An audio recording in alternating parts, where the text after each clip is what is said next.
Good morning, good afternoon, and good evening to those of you who are joining us from across the world today for another edition of Putting the Planet on a Pandemic Diet.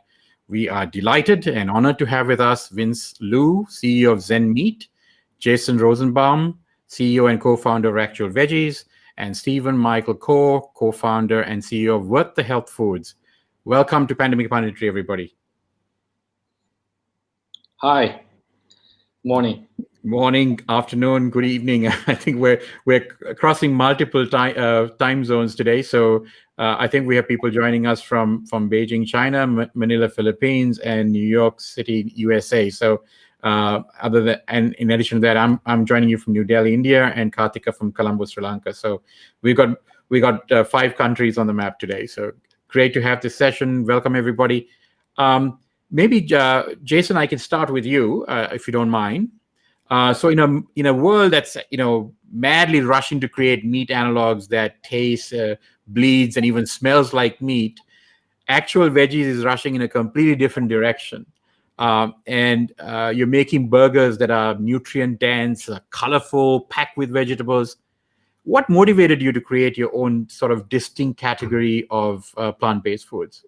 Yeah, so what motivated me and my co-founders is towards the end of, now it's 2019, so I usually say towards the end of last year, but towards the end of, I guess, 2 years ago in 2019, I stopped eating meat for health reasons, and favorite food was always the burger. So I instantly was missing the burger, and I learned there's essentially 2 different types of vegetarian burgers out there. There's exactly like what you talked about, the analog meats, the Beyond Meats, the Impossibles. They really look, taste, and bleed like meat. But the problem is they're very processed. And the reason I cut out meat initially was for health reasons. So that didn't really work for me. And then you have these other veggie burgers, which are these antiquated, old school veggie burgers that really aren't that exciting. Most of them are paper thin. They're really small. And they're also just not that healthy or that tasty or that enjoyable. So I always had those sitting in my freezer growing up when I was young. And when there was nothing around for dinner, we would cook those up as a last option simply because they're just really not that tasty. So we set out on a mission to create a plant-only burger that has all ingredients that you can really see, taste, and smell. And because of that, it's really healthy. We have a chef that's on board that created all the recipes, so it tastes great. And then they're just naturally beautiful because we didn't add any preservatives. It's just veggies and that's it. So really that was what motivated us, is to create a burger that's so healthy and so tasty that you can, should, and will eat every single day. Yeah, I mean, the colors are amazing. At least the ones I see on your website, right? So there, you have the orange burger, the red one, the black one, right? The green one. So I mean, it's very, very colorful. And I think you bring an interesting point about this sort of space that you've carved out, or the niche that you've carved out for yourself. We here in India, we always debate this question about will a sort of a bleeding burger, a beef analog sort of thing, because a number of vegetarians and people who've actually never eaten meat in their life. So many times I've actually, presented a burger, a Beyond or Impossible burger to somebody and said, who's never eaten a burger in their life, a meat burger, and say, what do you think? And so they eat it and say, okay. I mean, they don't seem to be too impressed, and I feel very deflated. But the reason is that they have no benchmark to compare it against, right? Because they've never eaten meat in their life, so they don't know whether that's great, good, or whatever. So it's like, And I think some people find it sort of, almost something, if it looks and feels like meat, they probably wouldn't even eat it here. So I think you have a great market here, Jason. Eventually, if you do decide to spread your wings outside of the US, I think India would be one of these very interesting marketplaces for a product like yours. Karthika? Yeah, thanks, Larry. I just have a question for Vince. So Vince, some people have obviously compared you to China's version of Beyond Meat, but what kind of prompted you to produce pork tenderloin, crayfish, and your famous Zhen moon cakes for the Chinese market? Thank you. That's a very good question. So as Zhenmeat, we see the plant-based meat market in China. It's been a big rise since 2020. Actually, a lot of international QSR launched their first plant-based choice in China, right? But it's mostly all the product in China right now is Western cuisine. For example, like plant-based burger. Burger King just launched their plant-based burger with Unilever last month in Beijing, Shanghai, and other top-tier city. I think it's a very good product. But if you look at the demographic of meat consumption and also the restaurant, the cuisines, Western QSR only takes less than 5% of the total over 6 million restaurants in China, right? So different part of Chinese consumers like different texture of meat. A lot of people enjoy, different taste. So we have a 5D concept of meat analogs, right?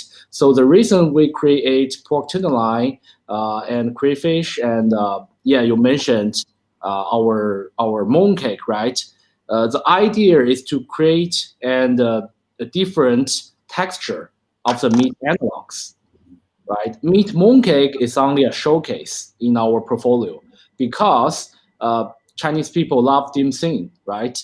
For example, dumpling, baozi, and mooncake, right? Mm-hmm. So one of our newest products this year, 2021, we're focusing on creating, the most delicious plant-based dumpling in China. That's our goal in 2021. So you can see that as an upgrade to our version 1 plant-based mooncake.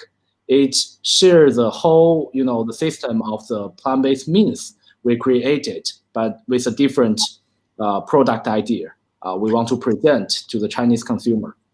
So, Vince, I think that's astute sort of observation on your part. We had David Jung from Omnipork and Green Monday here on our show last year, and I think many people maybe are not aware or don't understand that pork is actually the most widely consumed meat in China as opposed to anything else. And so I think you're definitely onto something there in creating a plant-based pork alternative that is targeted at Chinese cuisine.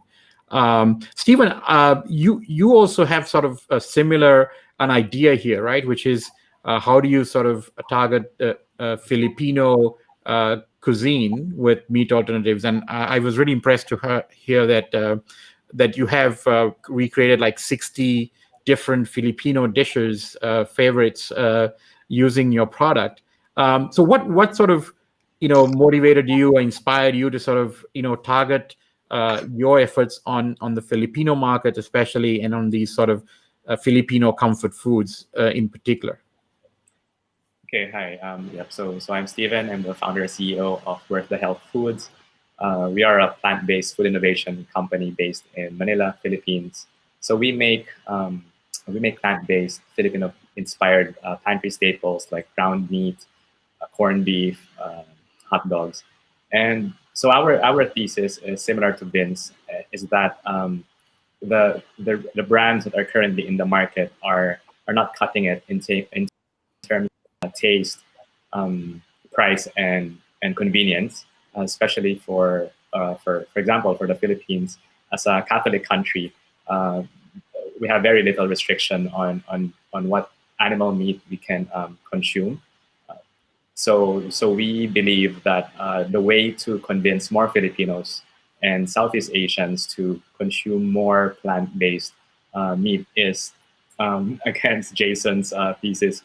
We believe in giving them that taste and the price and convenience that is that they used to get from animal meat and make that plant-based. So that is our thesis. We have to create plant-based versions of well-loved meat dishes and target and adapt them to the Asian or Southeast Asian culture and behavior, especially in terms of taste, price, and convenience. So, Stephen, are your products frozen or are they ambient? Are they sort of ready to eat? I saw that some look like you just heat it up. Others you need to sort of prepare. What's the thesis there? Yeah, so most of our products are ready to heat. They are pre-cooked.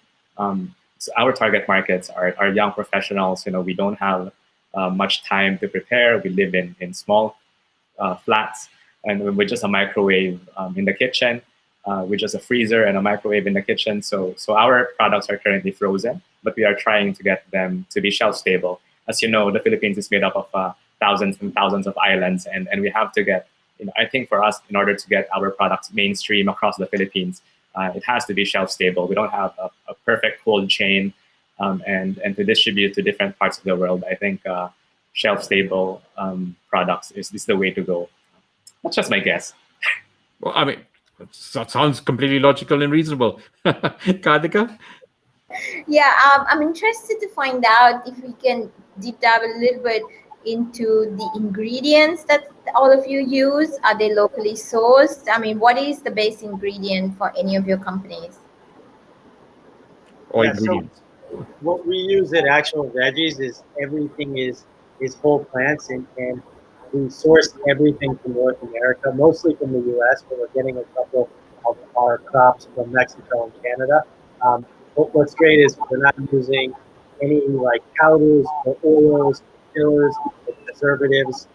It's just vegetables and spices. So the only thing we have even close to preservative is salt, and we use lemon as well to add a little acidity. But other than that, we're using like big pieces of broccoli in our green burger, big pieces of beets in our purple burger, big beans in our black burger, and then like actual chunks of sweet potato in our orange burger. And Jason, maybe Karthika can show some of the colorful burgers that you have, but are they flash frozen? I mean, do you sort of semi pre-cook it, or is it just those ingredients sort of condensed together or pressed together, flash frozen and ready to go? Or is there some sort of uh, minimal processing involved? Yeah, Just so our product is actually raw. There's a few ingredients we raw. use that Okay. are like the beans and the sweet potato just to soften it up. But it's a completely non-pre-cooked veggie burger. We flash freeze it. We ship it frozen to different retailers, and we highly encourage them to put it in the refrigerated section where it really thrives the best once it starts to thaw out. So like if a customer buys it, we highly recommend if they bought it frozen to make sure they leave it in the refrigerator, because it really adds a different dynamic to it when you cook it from quote unquote fresh. Okay, so that's why you recommend the 2 hours, minimum 2 hours in the refrigerator before slapping it on a grill or on a pan, right? So Exactly. because then you want to get the actual, the taste and texture of the vegetables. Otherwise, you'll essentially steam the things inside it if you do it frozen, I assume, right? When you cook it. Correct. Exactly. Okay. And it doesn't come apart when you thaw it out, because I'm just curious. I look at it and it looks like very distinct pieces of vegetables in there, which is brilliant. But at the same time, I'm always wondering whether it'll just collapse. So is that your secret sauce? So when you ask that question, that one really hits hard, because we've had so many issues of it not staying together. We thought that it completely was fine and stable and was staying together. We started sending out samples to people, and they were telling us it was falling apart. When I tell you that this was a struggle, it was so difficult. But our chef finally figured out a way to, essentially he purees certain ingredients, and then he combines it with whole vegetables, and he gets this like stickiness from certain pureed vegetables, and he was able to come up with a ratio after tons and tons of trial and error where it completely stays together. But yeah, that took a long time, but now no issues at all. Wow. So that is sort of your proprietary secret sauce, the way you manage to create a binder without creating, using traditional binders. Okay, Exactly. great. Yeah. Exactly. Sorry, Karthika. Hi, no problem. Vince, you want to talk us through what some of your core ingredients are? Yes, that's a very good question. As you can see from our brand name, we're creating, Zhen in Chinese means real and precious, right? So we're creating, meat analog product. And as we see in meat, the most essential nutrition we get from meat is protein. So in other words, we were also a protein company, a new protein company, right?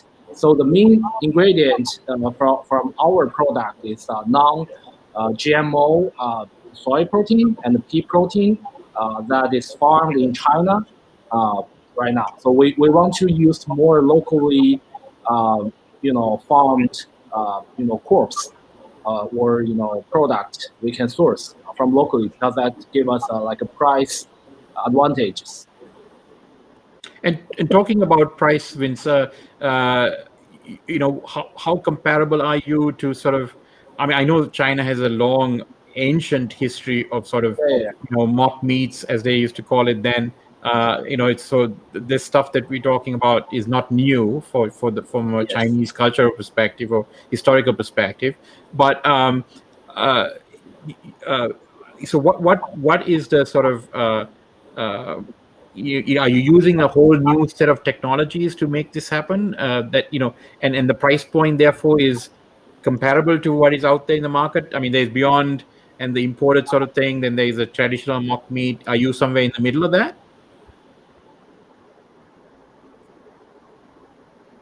I think Vince's VPN might have just dropped. Stephen, we want to move to you, man. We'll have Vince back. We can answer that question. Okay, yeah. So the Philippines and actually like China and India are actually one of the mega diverse countries in the world, and we believe in as part of our social mission, we believe in sourcing sustainably and locally. So most of our products are more than 50% of our ingredients are sourced locally, like mung beans, jackfruits, coconut oils, starches.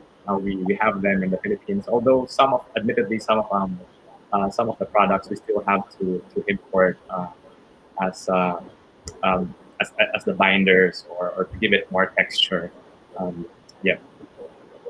Yeah, I saw some of your jackfruit nuggets there. They look pretty good.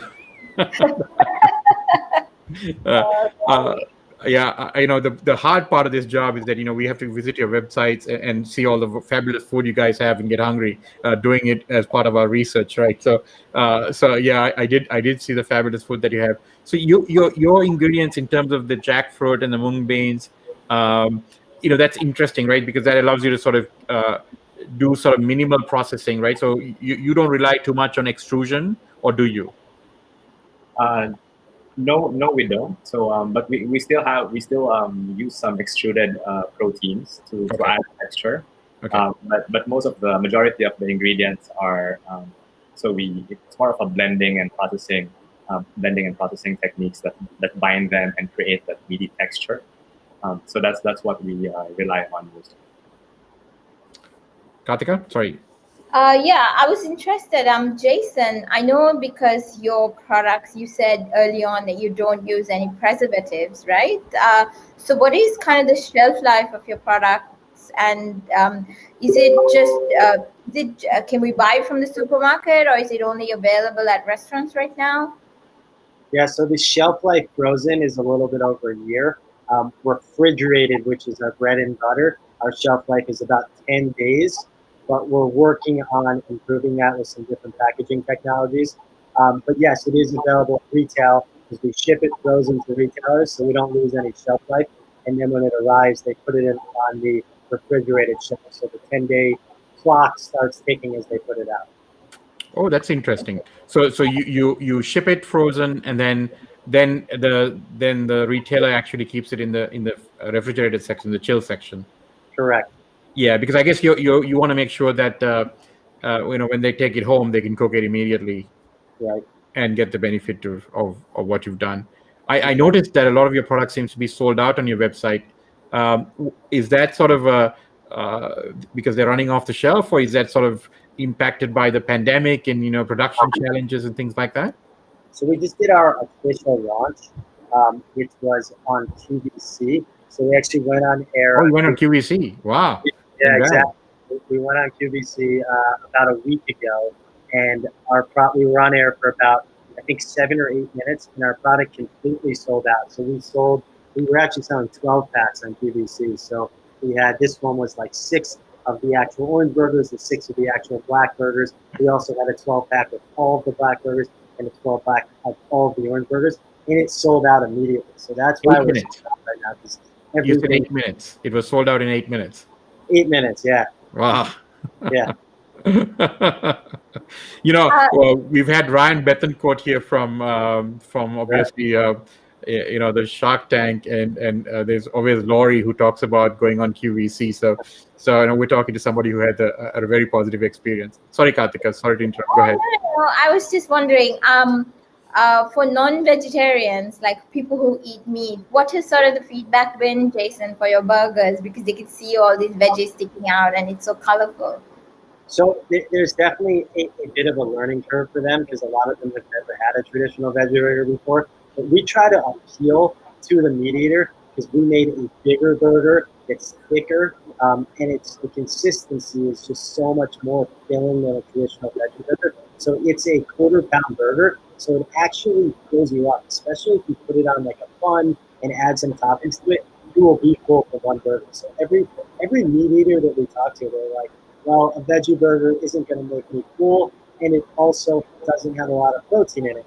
Well, our burger makes you full, and we also have a significant amount of protein. We have about 8 to 10 grams of protein, but it's really clean, all plant protein. Nothing is modified in anything like that. So honestly, meat eaters have really looked at our product, and they love it because it gives them a way to cut out meat and still enjoy what they're eating. Very, very interesting sort of product positioning, I think, from your perspective, Jason, and Haley as well, your co-founder. Very keen to sort of see how this plays out generally in the market, right? So, and I think the options are really, really good. I mean, I remember when I lived in the US, the veggie burgers, as you described, were sort of like, pardon the pun, well, like, very thin layer of shoe leather, right? I mean, it tasted like nothing. I don't want to name the brands, but I'm sure you know who you're up against. But yeah, so I think when I saw them, my first reaction was just like, wow. I mean, how does that stick together? And you answered that. I mean, by this sort of proprietary trial and error process that you put together, and then this sort of feedback that you're getting from some hardcore meat eaters about, will that fill me up? And the fact that it's a quarter pounder, I think is interesting. So, Stephen, just sort of shifting gears a little bit for you. I think you mentioned in the conversation you were talking about the Philippines and Southeast Asia. So, is your market sort of future is the Philippines, but then you're also thinking of the Southeast Asian region in general, or what are your plans from an expansion perspective? Yeah, definitely. We are exploring. So we are riding on the two trends of the growth of plant-based meat across the world, as well as the growth of Philippine cuisine in the global stage. We are aiming to introduce Philippine cuisine plant-based to the plant-based world, to the plant-based community across the world. But we will start with Southeast Asia, and this is our home region, and we aim to dominate it, or at least lead in the Southeast Asian transition to plant-based. Okay, I have some questions, but I think Vince is back. Vince, Yeah. you want to try it? I don't know whether you caught our earlier question, but feel free to sort of answer it if you. I'm very happy to repeat the question as well. I think we're asking about ingredients at the time. Yes. Yeah, I think we were talking about the ingredients and the jackfruit and different other things that you were using. So Vince, your ingredients are the pea and soy proteins. Well, mainly it's like any of the high protein contented plants that farmed locally in China. Right now, we have already sourced non-GMO soybean, non-GMO pea protein, and also even like protein from the rice. Chinese consumer eat a lot of rice, right? In nation, right? Also, rice can provide a very dense nutrition, not only protein but also other like vitamin contents for the nutrition profile. So you now we talked about the pork, but what about the crayfish? I mean, is that something you've already brought to market, or you started with pork first, or why crayfish? I guess because I think China has the largest number of seafood consumers in the world, right? That's right. I guess you're right on track in that as well. Yes, we always want to explore more, very local choice. For example, as you mentioned, crayfish, right? We design the plant-based crayfish not only using the protein that farm on the land, as I mentioned, like soybean, pea, or rice, and other high protein contented plants. But we also want to harvest the nutrition from the sea. For example, the crayfish we use like natural fibers from seaweed to mimic the texture of the seafood. Okay. Okay. Yeah. And would this look like a crawfish, or is it going to be like a mince form again, or It's gonna be a shrimp tail shape product. okay, so like a cooked, sort of curled up shrimp sort of thing. Yeah. The prototype we brought from the labs are very attractive for consumer. We take it to the crayfish restaurant. The chefs very like it. Oh wow, good. You don't even have to peel the out shells. I got it. Yeah. So is your product also frozen? I assume so. Well, right now, most of our schools right now is frozen. Okay. For example, the minced plant-based meat, the stripe kind of plant-based meat, also the crayfish is all frozen. Okay, and that's how you intend to sort of sell it in the future. It'll be a frozen product that the cooks or the chefs will put together and make at home or at a restaurant. Is that the plan? Well, that's a very good question. Well, that's not our plan right now. Actually, we want to. Eventually, I think all the plant-based will have a battle with the real meat in the more fresh meat sector. In the future, right? Chinese market, consumer side, they're only accepting the idea at the beginning. So we say 2020 may be the beginning year of the plant-based meat. As you mentioned before, we consume a lot of like a mock meat, even like a tofu, right? It's all high protein source, plant-based choice in China. Consumer have a lot of choice, but right now, we want to give them the best solution we can provide. The frozen food we sell to restaurants, and chefs can make it to perfection right now. So that's a battle right now. Most of our schools is frozen forms, right now. But in the future, I think with the new technology introduced, for example, the white extrusion. For example, a lot of new technology invented in plant-based worlds. I think we can eventually enter the fresh meat sector, in the future. So you envisage where it's sort of not frozen, sort of what Jason's doing in New York, which is sort of shipping it frozen from a transportation perspective, but then it has a shelf life of 2 weeks. If I recall correctly, Jason, that it sits on the shelf, and the producer takes it sort of as a fresh burger as opposed to sort of a frozen one. Is that sort of the similar thinking that on your part as well? You ship it chilled or you ship it frozen? We ship it frozen right now. Okay, to but in the future, and consumer. I think from the consumer side, we believe they're in favor of like a more fresh food. Okay. Eventually, yeah. Okay, great. And just curious from a China perspective, has the pandemic, I mean, we're hearing this. I just, you're on the ground, so I want to ask you directly. Has the pandemic, you believe, sort of changed eating habits or patterns in China? I mean, everybody's rushing to sort of produce in China, and I mean, you hear a lot of positive news about plant-based and cell-based meat there. What's the general public perception of products such as yours post-pandemic? That's a good question. I think it's a long-term mission for all the plant-based meat company in China, in the world, to provide a sustainable protein for the future, right? And for China side, I think it just needs a long time or more patience for the consumer side to accept new product idea. But we have some good news since the pandemic, since the COVID-19. I mean, like the consumer side. I mean, they understand that to boost your immune system, right? To get a healthy lifestyle, you have to you have to consume more protein.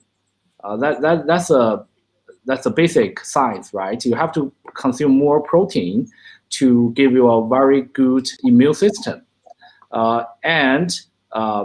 For Chinese, we already the largest meat consumption country in the world.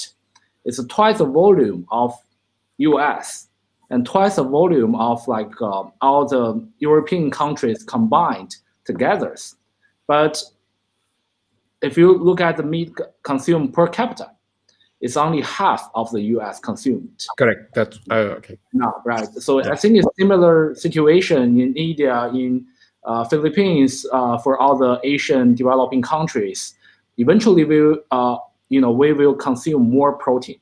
But I think the most sustainable way in the future is we have to consume more plant protein. Yeah, correct. So sorry, go ahead. I think all the top 10 cities, we see in the bright future, they accepting the idea. All the leading QSR already launched their product in China. I think more and more brand, more and more restaurant consumer will follow. That's good news. Karthika? Yeah, I was just interested to find out what each of the companies' kind of go-to-market strategy was and kind of what now from here. So, who wants to go first? Jason? Yeah, so our go-to-market strategy is heavy in retail. We are keeping it kind of localized here in New York and targeting retail stores here. Something that we're also experimenting with, as you know, is QVC and some other direct-to-consumer avenues. As great as those are, they will not be a big part of our business in the future. They will be now, but as we grow from a retail standpoint, retail is really where we are trying to win, and we're going to grow nationally and then internationally. And then something really kind of down the line is food service and restaurants. Once we really create the Actual Veggies brand, people know what it is, then we're going to go after some different restaurant chains. But really, the go-to-market strategy is to start small and to start local in our local markets. Okay, so if I heard you correctly, so you want to sort of stick to the retail for a bit, and QSR is sort of a latter term introduction, and you currently limited to New York State or New York area, right? Are you using a co-packer, or do you have your own manufacturing facility? Yeah, so we use a co-packer that's actually more towards the West Coast. They're out in Denver, Colorado. And we essentially truck everything over to the East Coast, New Jersey, New York area. That's where we really set up our distribution. Okay, great. Okay. Steven? Hi, yeah. So similar to Jason, we are currently doing B2C, and that was what the pandemic kind of did. Actually, we were also going for B2B, and then the pandemic hit, and we are still in the midst of the pandemic, and people are still generally, and the Philippines is in one of the longest lockdown. It's not like an extreme lockdown anymore, but we are still in some form of a lockdown, and people are still generally afraid to dine out, and so we believe that the dining in at home and pantry stocking surge that was during the pandemic is here to stay. So we are similar to Jason. We are aiming for direct to consumer and B2C marketing. Yeah. Vince, is that the same thing applies in China, or because I know China's obviously recovered and before the rest of the world, are people dining out, or are people still sort of cautious? Yeah. I mean, the people are dining out right now, but most of the restaurants, I think they already recovered, right? Since July last year, our sales B2B is going up. slowly since mid of the year 2020, right? But our go-to-market strategy is a bit different. It's not about only about the COVID-19 situation. It's mostly about it's very competitive world in China this year already. I think including the international players, including local startups, we already have over 10, or I can say 15 different brands of plant-based meat company in China already. So right now our strategy is to build some showcase B2C. For example, like our mooncake before, our priority is like Chinese cuisine dumpling. It's a missing part in Chinese market right now. So we want to build a brand image by providing the most creative and most innovative plant-based meat application in China. At the same time, using our brand image, we supplying some product solution to B2B, for example, restaurant. But our aim is not QSR. Our aim is some local boutique restaurant right now. We already have about 100 locations in Beijing and Shanghai, providing Zhenmeat, minced meat, including burger patty, some Western application, but mostly Chinese application. So that's interesting. You said 10 to 15 plant-based competitors or companies in that space. Can you tell me, Vince, where, so if you were looking at, China is a very big place, where is the sort of the capital of plant-based activity? Is it Beijing? Is it Peking? Is it Shanghai? I mean, where do you find these sort of enclaves of consumers, I guess, who are consuming plant-based foods? Yes, so I think we are targeting mostly on top-tier city right now, where consumer are more well-educated, have more money to spend on new things, more attractive to the new ideas, especially plant-based, like we call the new trend in the healthy food world, right? So our target is top-tier city. You can find mostly this company, their battleground in Beijing, Shanghai, and Shenzhen right now. Okay. And I think we got cut off when I asked this question earlier, which was, in terms of price point, are you sort of, if Beyond and stuff is right at the top, and then the traditional Chinese mock meats are sort of in the bottom, are you somewhere in the middle there in terms of price, or are you towards the bottom as well, competitively? Well, I think the plant-based meat is pretty new idea right now. It just need a very long time for our backstage, for our supply chain, everything, logistic to lower down the cost. Right now we are at the same price of beef in China. Beef in China. Okay. So which means a lot higher than tofu or mock meat. Yeah, traditional. Of course. Okay. But you must be cheaper than Beyond because it's imported. Yeah, of course. Yeah. But Beyond is also setting up a factory, if I recall correctly, in China too, right? So they will be quite price competitive because of the economies of scale. So it's all the thing is about scale, right? If you look at Tesla today in China, the price goes pew, right?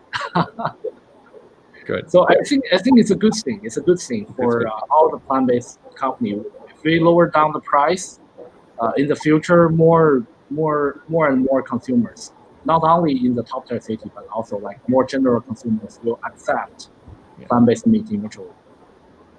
So, sorry, Karthik, general question for everybody. Whoever wants to chime in can. So, you all gone through the sort of the BIV accelerator program. I'm assuming you are all seeking additional funding. What's the plans in terms of that? Are you in the midst of trying to raise another round?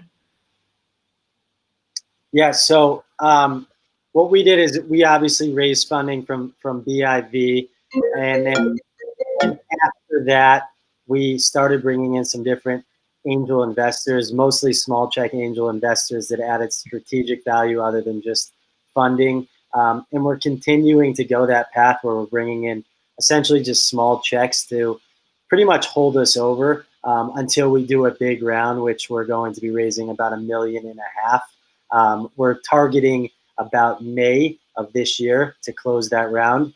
But we're really trying to continue the strategy of just bringing in some strategic ads and growing the business until we raise this bigger round. Okay. How about you, Stephen? That's similar to Jason as well. We are focused on growing the business, growing the brand, and so we are also looking for strategic partners, and as we explore the Southeast Asian region, so we are also aiming to enter the Singapore market this year to showcase our products there, and yeah, so fundraising is a continuous process for us. Understood. And Vince, what about you? Yes, we're talking to a lot of new investors, not only from China but also internationally. From Asia, from other countries. So right now, I think we are in the middle process of new round of fundings, and we're more focusing in strategic partnership and fundings for the meantime. And in the future, we'll especially after our B2C launch product and the performance, we'll find more fundings, from venture capitals this year. And if I heard you correctly, you're looking for funding from not only from Chinese investors but potentially from people in the region as well, in Asia as well. Yes. Sorry, Karthika, go ahead. No problems. Lavi touched upon this earlier, and we've all spoken about the pandemic. But what is your general sense in the market? Do you feel the hardcore meat eaters are more receptive to at least going one day of the week into a flexitarian diet? What is the general sense in the market? Anyone can take that question.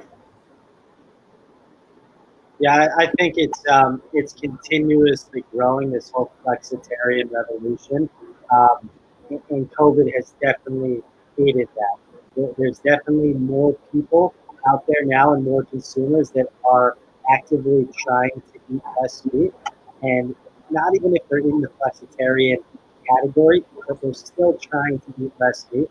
And that's simply because the world is becoming more educated and we're learning that it's so important about what you put in your body. So yeah, that's going to continue growing. As people sit at home and work from home, I think they're more actively trying to substitute some of these unhealthy meals with something that's more natural. Thanks, Jason. Stephen? Yeah, so notwithstanding the pandemic as well, as millennials and Gen Z are coming out into the economy, they are the ones who will push for this revolution, and I think we are in the first floor. We are right there when this age group comes, and it's just a matter of like a few years from now. Vince?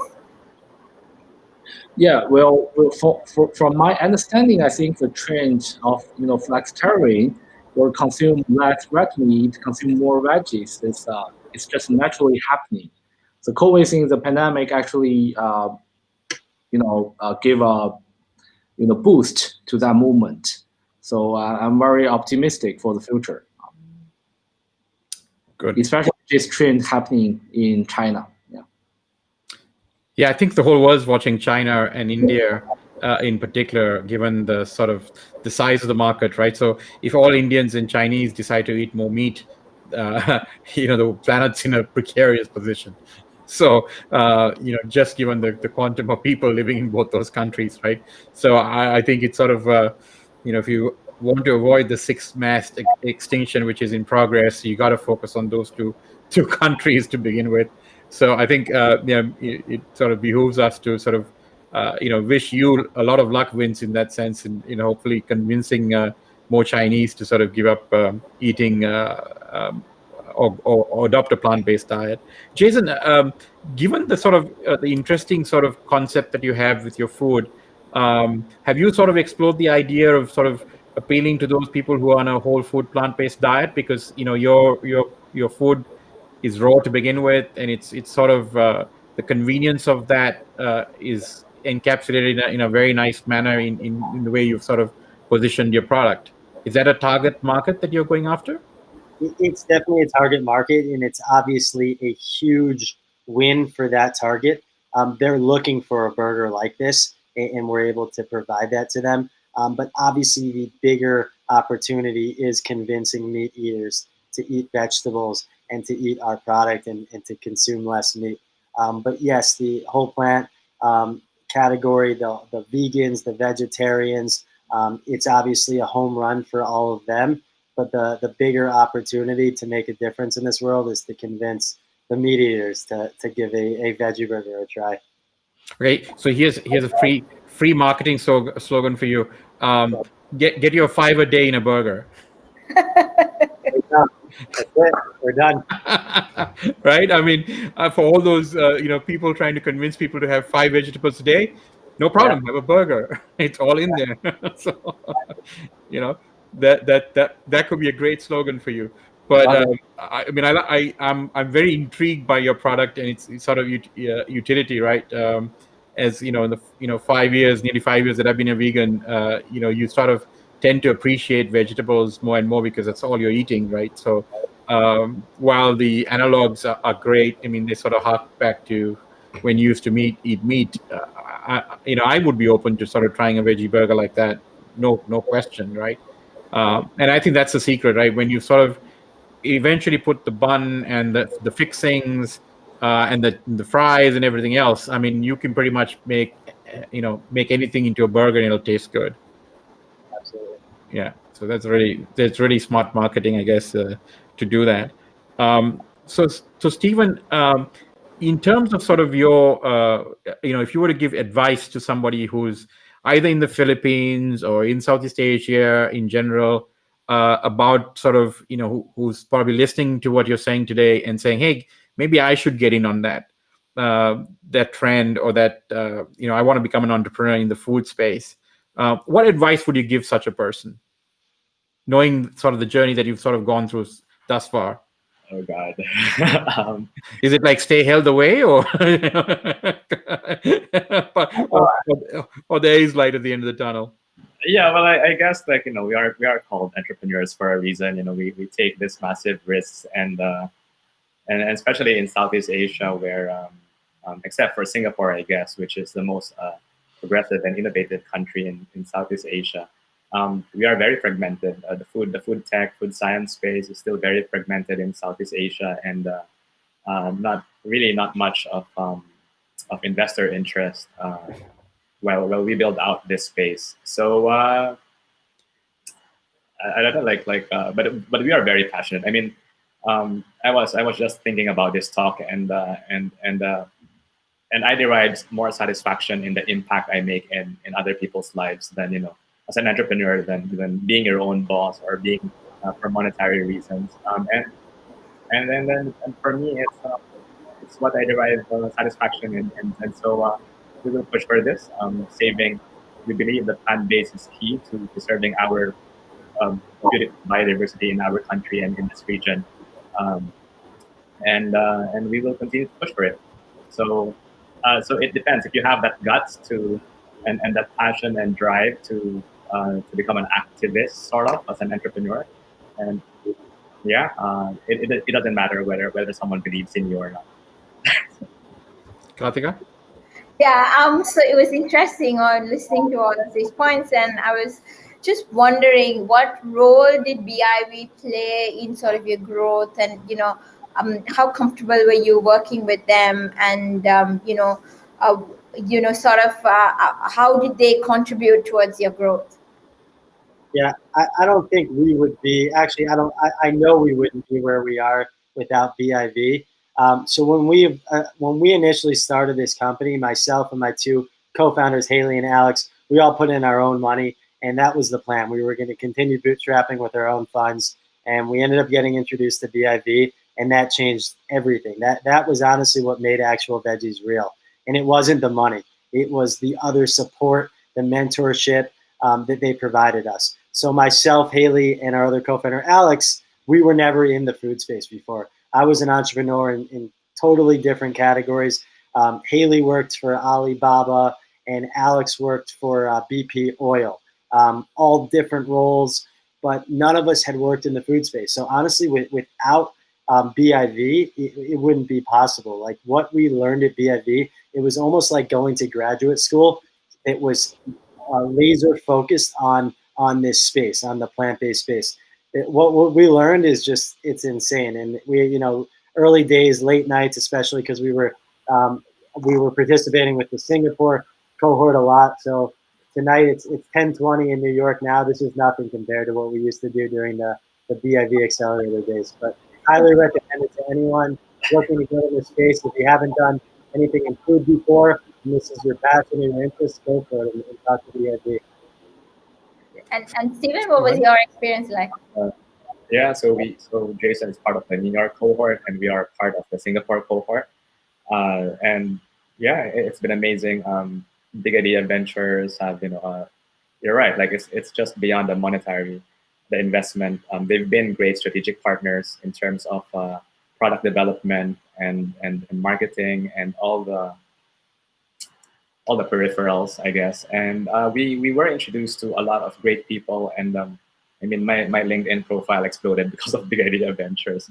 And even as a company, we got, me and my co-founders got actually closer, and because of Big Idea Ventures, and our visions aligned more. So there's really a lot of intangibles that Big Idea Venture, being part of BIV, provided us, and we're really grateful to be part of it. And they promise to be part of our journey into the future, and I hold them to that.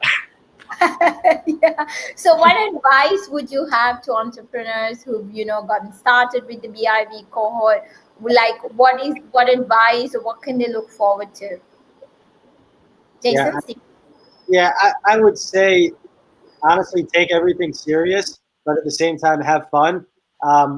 Like for me, like I did this because I wanted to enjoy my day-to-day life. I wanted to wake up every day, enjoy the people I'm working with, have fun doing what I'm doing, believe in what I'm doing.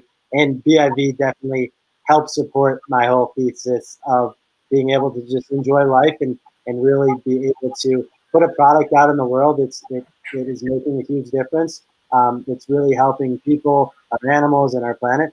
But it was so much fun. Like Stephen said, like it really brought myself and our co-founders together. Like we really became a family, and that was because we had all these classes essentially during this whole BIV experience, day and night, and it really brought us all together, and it built the foundation for the big venture, the big business that we're building. So, I mean, I think your feedback's consistent with lots of other people that we've spoken to who've gone through the program. And by the way, we do work with BIV, we work with ProVeg, we work with other investors as well. But it's heartening to see. I think it's you guys are part of a very interesting age, I guess, in the plant-based and alternative protein era, right? Because it's less about competition, more about collaboration. I think by and large, those of you are already in the business in terms of entrepreneurs are sort of mission aligned, have the same sort of vision and aspirations for the planet and for animals and all of that. So and so are the investors. So you have this sort of a great meeting of minds and personalities who are sort of mission aligned. I think that's that may change, right, as things become more lucrative and there's a lot more money in the ecosystem. People join it for maybe other reasons, right?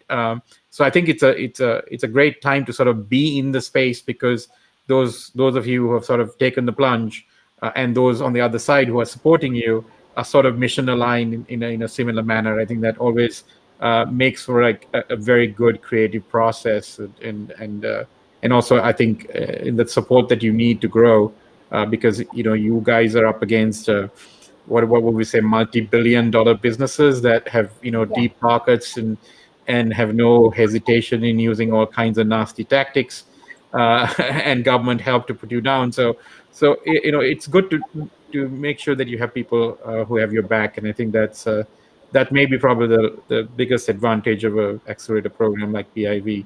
Vince, we were just asking earlier, sort of your experience with BIV, and how useful was that for your growth, and do you recommend other people sort of join an accelerator like BIV? Yes, it's been helpful on the way of like not only about fundings but also about like the program accelerator, and meeting other cohort members like Jason and Stevens, right? And yes, we already recommend few fellows in China, want to jump into this field to BIV. I will definitely introduce more friends who is interested in providing the sustainable future. Good. So just in the sort of the last 5 minutes that we have, coming up on the hour here, what sort of final thoughts do you have from the perspective of sort of your individual journeys, right? So how did you guys decide to sort of do what you did, right? I mean, we normally start with that question, but maybe Jason, where you suddenly sort of wake up and say, I don't want to do this other job that I'm doing. I want to do this because this is more in tune with what I do or what I want to do. How do you make that transition? Because I mean, I've looked at all your backgrounds. You come from very, very different backgrounds. It's not like you were born in this cradle of food technology. I mean, the exception maybe of one of you. But how did you sort of make that sort of light bulb moment that you say eureka moment and say, I want to do this instead of that? What prompted you to do that? I mean, it's really just kind of our origin story of how I stopped eating meat, and I couldn't find a product like this in the market. And essentially, this was created for me. This was a product we couldn't find, or I couldn't find in the market, and I wanted it. So we set out to create it, and I teamed up with my co-founders, and that's what we did. We put this product on the market, and I learned that not only did I want it, a lot of people wanted this. So that's what makes it really exciting, is that we found the white space in this category that nobody really has attacked or approached. That's what made it so exciting, is when I started telling people about this idea, they're like, oh, it must already be out there. It sounds too obvious. And then they did the research, or I told them about it, and they realized, wow, nobody's really doing what you guys are trying to do at Actual Veggies. And that's how I knew it was a great idea. And that's how I knew to really jump all over it and to put everything into it.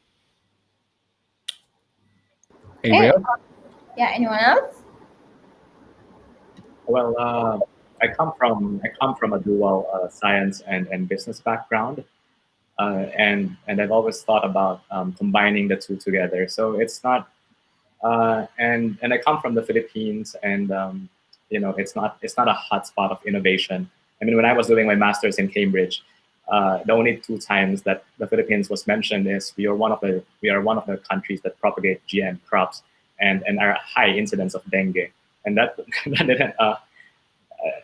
It was not acceptable for me. So I really want to push for putting the Philippines in the map of innovation, and I think science is best expressed through food, and the future of food is plant-based, and that's how Worth the Health came about.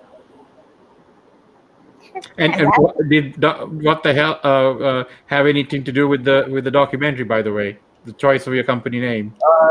No. We were like, okay, if we gotta find some cool name, and so we came out with the acronym first, WTH.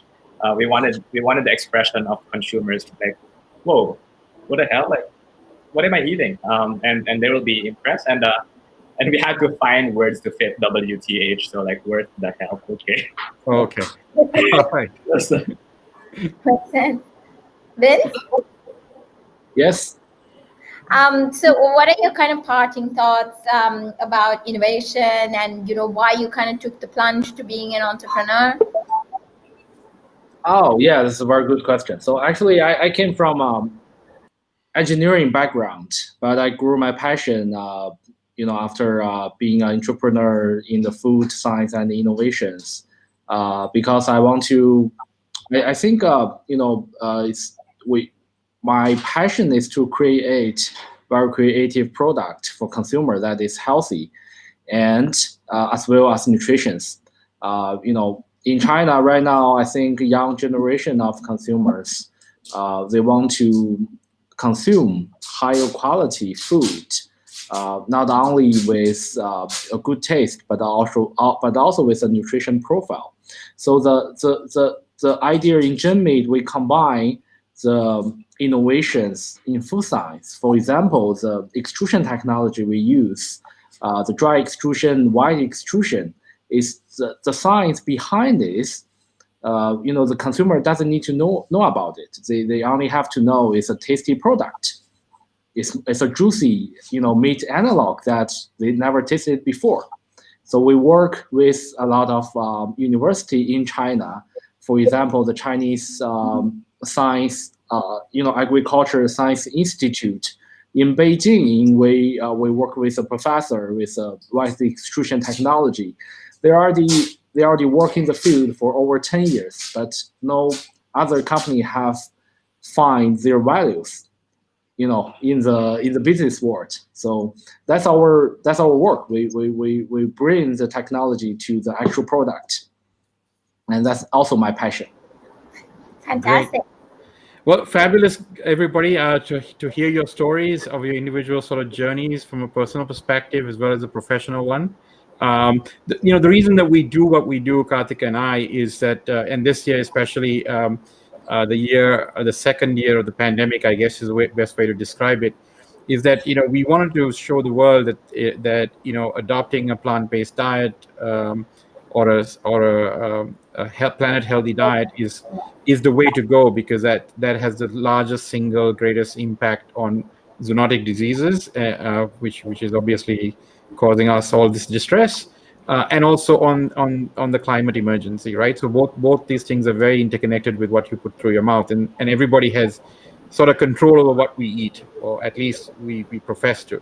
So I think we wanted to make sure that companies such as yours are highlighted, and people understand that there are options no matter where you live, whether it's in China or the Philippines or in New York, that you have sort of options out there, and they are varied, and you can probably satisfy all of your sort of cravings by eating food that's healthy for you and in the planet. And so that's why we do what we do. So thank you so much for being a part of that journey with us, and we wish you all the very best of luck. Keep us in mind if there's any breaking news, especially when your next round of funding comes in or a new product comes in. We'd love to hear about that and tell the world about it. So thanks again for taking time from your evenings, mornings, and afternoons to join us. Thank you, everybody. Thank you. Thank you. Thank you for having us. Thank you for doing what you do. Thank you for having us. You're welcome, guys. Bye.